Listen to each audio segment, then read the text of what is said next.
சென்னை புறநகர் பகுதியில் பார்த்தீங்கன்னா இந்த ஒரு வார காலமாக இரவில் அடிக்கடி மின்தடை ஏற்படுகிறது.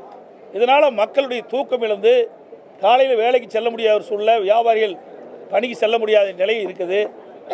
இதையெல்லாம் நாங்கள் அரசுடைய கவனத்துக்கு கொண்டு வர இருந்தோம். அதுக்கெல்லாம் வாய்ப்பு கொடுக்க மறுத்துட்டாங்க.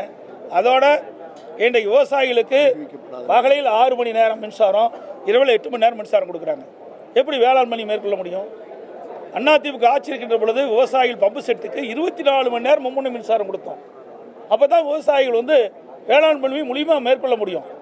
ஏன்னா பகல் நேரத்தில் விவசாயிகள் பம்பு செட்டுக்கு மின்சாரம் கொடுத்தா தான் விவசாயிகளுடைய பயிரிட முடியும்.